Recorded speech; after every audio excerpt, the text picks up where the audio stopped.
Hello and welcome to the Mad Knitting video podcast. This is episode 3. My name is Susan. My pronouns are she, her, and hers. If you are a returning viewer, thank you. I realized that I neglected to announce my pronouns in the first 2 episodes, and I apologize for that. So I will do that moving forward. I think it's an important thing to do. I always have it in my email signatures and stuff, but for some reason, I just didn't think of it on the first 2. So moving forward, I definitely will. So I hope everyone is well today. It is Wednesday, November 10th, and I don't have any new finished objects to show you, but I do have a few works in progress, and I'm going to focus on socks today. I do, however, have some less recent, but still not too old, finished objects that I'm wearing, so I thought I would talk about those. The first is this sweater. It is the Pixie Sweater by the Petite Knitter, and I was inspired to knit this by Stephanie from Edible Thoughts Makes. She had posted the one she had started on Instagram sometime over the summer. I think it must have been late July, because it was shortly before we were going to leave for a big road trip. And I saw hers and I thought, I love that. I have to make one for myself, and I have the perfect yarn and everything. So I did like this teeny swatch, and it was good enough. So I packed the yarn and I knit a whole bunch of this in the car on this road trip. So I'll stand up so you can see it a little better. There are a lot of things that I really love about this sweater. One, and the thing that really captured my attention about it, was this pattern. The name of the pattern actually means bird in an indigenous language. So that's where the name comes from this motif. And so that was one thing I really liked. I also happen to have like the perfect yarn in my stash for it. It is Posy from Pearl Soho. It is a mix of, it says fingering weight, but I think it's kind of closer to a sport weight. It is merino with a little bit of cashmere and nylon in it. And I used the color Maplewood for this main part, and I can't remember the name of the contrasting color. I have lost the label, but it's kind of a warm beige. So there are a few modifications that I had to make to this sweater. The first was that the pattern has you start just right off in stockinette stitch, and I could tell that it was rolling. I mean, I got about an inch into it and I could tell that it was rolling way too much for my liking. So I started over and added a little bit of ribbing before getting into the main yoke part. Another feature of the pattern that I was missing was there was no short row shaping at all to raise the back neck. It is personally a pet peeve of mine when sweaters have the front and back exactly the same. That's not how our bodies are. Like, you just need it. I personally just need it to be a little higher in the back of my neck. So I added some short rows. I think before the top of the color work, I don't even remember. Maybe you can look and decide. And I know that I added some before the sleeve divide. Another modification I made was to leave off the color work on the sleeves. I always do small circumference in the round knitting on double pointed needles, and I kind of hate doing color work there. So to keep it simple, I left that off. The last thing is, I think the bottom of it, again, the pattern did not call for ribbing, but I added some because I didn't want it to roll up. So those are just a few really actually minor modifications that I made for fit. And just personal taste. The one thing about this, you can kind of tell that the sleeves look sort of puffy at the top, and I think there's just more stitches there than there really needs to be. Maybe if I had like hulkier arms, it would make sense, but it, it doesn't really bother me that much. I just think they're a little more fuller than they need to be. I can't remember the episode number, but I'll make sure it's linked below. Stephanie, again from Edible Thoughts, made this sweater, and hers was short sleeved. And she mentioned that originally she had it very just sort of capped off and it was flaring out a lot. So she had to do some pretty severe decreases. And I think that's a feature just of the design, that it's got a lot of fullness up here. So this one I actually finished, I think in late August. It was a pretty quick knit, and I'm very happy with how it turned out. It's actually very, very warm, even though the yarn is lightweight. I think probably the cashmere has something to do with that. And I had quite a bit of yarn left. So over Labor Day weekend, like in one day, I decided to knit this hat, which is by the same designer. I'm blanking on the name. I'm a bad podcaster because I didn't look it up. I think it might have something to do with snow or snowflakes. I'll make sure it's linked below.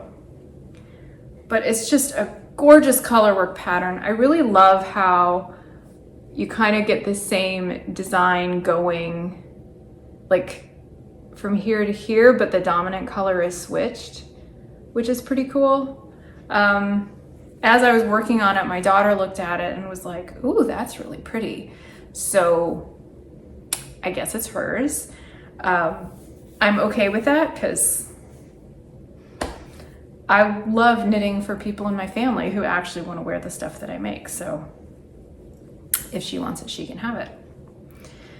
So I've made two really nice projects out of this yarn, and you'll be surprised. I don't know if you'll be surprised, but this is how much I have left. I should weigh it and see exactly how much that is, but I think this is just this orange. It probably totals more than one full skein. And I had one full skein of this to begin with and used maybe half, maybe not quite half, for both the color work on the sweater and on the hat. So I could do probably another hat and or a pair of mittens. I haven't decided yet. I'm not sick of the yarn yet though, which is a good sign. The last thing I just want to mention that I really love about this sweater is that it seems that I have finally found a shade of orange that I can wear. I've never been a big orange wearer. I don't think it looks great with my skin tone, but here we are. Okay, that's all I'm gonna say about that. I'm actually pretty warm, so I might end up taking this off at some point. So, unfortunately, I don't have any new finished objects to share. There is one kind of big one that I was hoping to share today, but it is a test knit that that hasn't been released yet, so I can't show it to you, but probably next time I'll get to show you. And it's a really cool one, so I'm looking forward to that. As far as works in progress, the big one is still going. It's the sweater for my brother, the Unbearable Hoodie. When I showed you this last time, I had gotten just below the part where you split for sleeves. And since then, I have knit a long part of the body. In fact, according to the pattern, I should be done with that and ready to do ribbing. But since he's so tall, I have to add a whole bunch of length. In fact, I worked through so much of that charcoal gray yarn that I realized if I actually make this sweater long enough to fit my brother, who is 6'3", I'm not gonna have enough. I thought I had ordered plenty, more than enough, but when I looked at the pattern, see, this could have been prevented with better planning, I'm sure. But when I looked at the pattern, I realized that the difference between the length from underarm to the bottom in the pattern and the difference from underarm to the bottom in the measurements that my sister-in-law gave me, because I had texted her and asked me to sneak a measurement of a sweatshirt or something of his, was like 6 inches difference. And that's, you know, in a sweater that's going to be about 50 inches around, that's at least 1 skein of yarn, if not more. And then there's going to be extra length on the sleeves too. So fortunately, this is a pretty mass-produced yarn from Webb's, and it's Northampton. It's just their basic worsted weight wool, and I was very easily able to order some more. So I have a couple more of those coming my way, and then I think I should be covered. So hopefully there aren't any snags with the shipping. So that's like the main work in progress I have going now. There are some other ones though, including socks. And socks are what I would like to talk about today. So you may recall that one sock project I have showed twice now are these striped kind of plain socks out of Knit Picks Felici. And what I said in the first 2 episodes were that these were for my daughter. Well, they're not gonna fit her.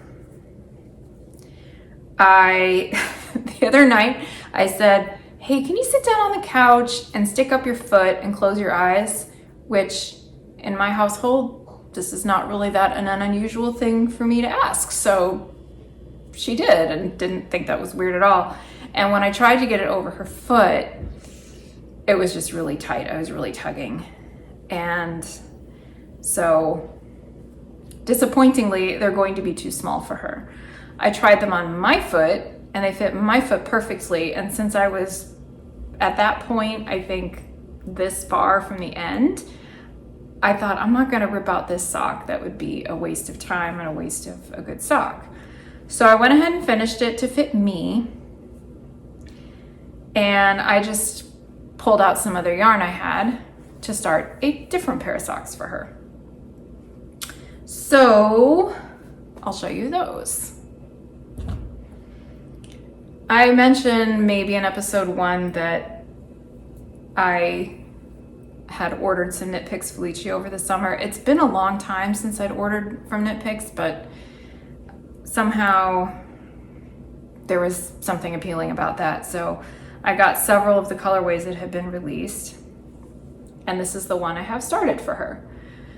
The colorway is Base Jump, and I really like it. I love how there's this variety of blues, greenish blues, and then the bright orange here. So I cast on a few more stitches, just for reference. These I cast on 68 stitches and they fit my foot perfectly. These I cast on 72 stitches and I thought, I hope that's gonna be right. I hope that's big enough. And then I remembered that the road trip we were taking this summer, I brought a whole bunch of knitting along because it was a really long road trip. And one of the projects I did there was another pair of Felici socks. I tend to like get on a jag and do one kind of thing that she really liked. So I made them for her. I forget this colorway name. It has something to do with water or lagoons. But I remembered that these were 72 stitches around and they fit her perfectly. So I have borrowed this from her sock drawer so that I can use it for reference for the foot length. And that way I know they will fit and I won't have to keep trying them on and pretending like it's a big secret. So with this one that I'm working on now, I have reached the point where I need to put in waste yarn for the heel. I've decided to not cut in, but do the afterthought heel, which is in the Smooth Operator Socks pattern by Susan B. Anderson. On this one I knit over the summer. I did a short row heel and that's fine, but I was kind of ready to switch it up. So that's why I'm doing the afterthought heel. And I haven't decided yet which to use. I have some pale gray yarn. I can't remember where I got it from, but it's left over from another pair of socks I made that I could use. Or I have this bright orange yarn that amazingly, let's see if the camera will pick it up, is like a perfect fit, a perfect match.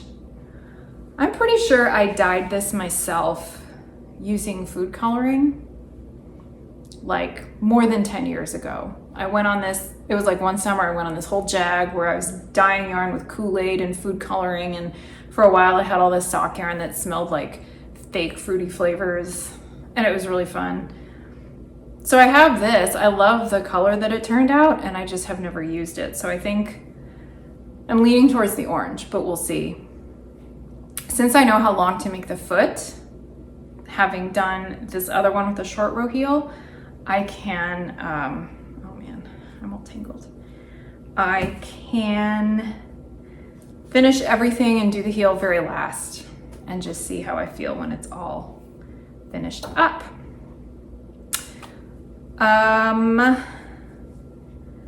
For this one, the contrasting yarn is leftover black from something else, I can't remember what. If you are a watcher of this podcast, you may find that I am not always long on the details. I may do better than that, I may not. I think sometimes that's helpful to know and sometimes not. If I went through every little scrap of yarn that I used, then that might make for a really long and boring video. And instead we're just gonna have a short and boring video, shorter. So what I wanted to discuss about socks is just how I do them, kind of my preferences for knitting socks, because there are a lot of sock knitters out there and everybody seems to have preferred tools, construction techniques, other techniques that they have. And for what it's worth, the way I do it may be interesting to you or it may not. So I learned how to knit socks, I think in 2002, at the end of 2002. I was in graduate school at the time, and a good friend of mine, or a new friend that became a very good friend of mine, I found out that she was a knitter too, and she knew how to knit socks. And at that time, it just blew my mind. I was like, how do you even know how to knit socks? It just felt like an impossible thing to me. I had been knitting for a long time, but you have to remember, this is like, I don't even think YouTube existed. Ravelry definitely didn't exist. There were books and magazines out there, but mainly the way people learned was taking a class or having somebody they know teach them, like, you know, a parent, a grandparent, a friend, an auntie, something like that. So she and I went to a yarn shop together and looked at sock yarn and got some double pointed needles, because that was the way you knit socks, was on double pointed needles. That was the technique. And we got those things and she showed me, I think I bought a book that had a pattern in it. I don't remember what the book was. I don't have it anymore. And she showed me how to cast on all those stitches, how to distribute them on the different needles, join it in the round, and then how to knit. You know, from there, it's just basically knitting a tube with some kajiggering for the heel and toe. And I just felt like a whole world had been opened to me. It was amazing. So that's how I learned to knit. I knew how to knit. That was how I learned to knit socks. And that is how I've done it ever since. I always use DPNs. I always start at the cuff and go down. The heel method she taught me was like the slip stitched heel thing with the flap and then gusset decreases. And I've tried other methods since. Like I just showed you, I know how to do a short row heel. I can do an afterthought heel. I've tried, there's another sock pattern that had kind of an increase decrease method that I liked, but I've only done it one time. But I've just kind of settled into these tried and true things for me. I've never done magic loop. I've never done the 2 circular needles. I know people say that you should try new things, but as far as I'm concerned, I'm really happy doing it this way, so I don't plan to. I did once do it one time. I did toe up socks, and I absolutely hated it. I hated it. It was the worst. The provisional cast on was a pain. They didn't fit very well. The bind off at the end looked terrible. Like I have no interest in continuing with that. I'm just gonna keep doing socks the way I want. So that is how I do socks, and I make a lot of them. I have done pattern socks in the past, and in fact, I am designing a pair, which I will show you in a little bit. But for the most part, I do them pretty plain. Socks are my go-to for when I am sitting in Zoom meetings or in-person meetings, or I went back to school a few years ago. That's a whole other story. Maybe I'll share a different time. And I think I made a dozen pair of socks in the 2 years that I was in that program because I had to sit through so much class, and I knew there was no way I was going to be able to focus or get through all that time with my butt in a chair if I wasn't keeping my hands busy. So socks are a great portable project, and especially if I don't have a stitch pattern to keep up with, then I don't really need to bring instructions with me. I can just go. So while I'm thinking about it, I'm gonna go grab the 1 pair of pattern socks that I'm designing, and I will show you what I'm doing with those. So I have this work friend. We used to work together at my previous job, and she is an artist. That's not the job she has, but she does a lot of drawing and doodling. And once I mentioned that I had this really big stack of old knitting magazines, like from 30 years ago, that my mom didn't want to keep and said, here, please take them. So I had this huge stack of old knitting magazines. Most of them I didn't really want to keep. And I was telling her about them and just how fun it can be to look through and see all the 90s fashion and stuff. And she said, oh man, it would be really fun to make a collage out of this. So I said, well, why don't you take some and make a collage? And in exchange, if you give me a collage that you make in exchange, I'll make you some socks. So we agreed on that, and it was great. And then I thought, well, I don't know what color she wants. I sent her a few pictures of yarn that I had in my stash, and she settled on this gold, this sort of mustardy gold color. It's Regia. There's a little bit of yak in here, so it's got a little bit of a heathered look.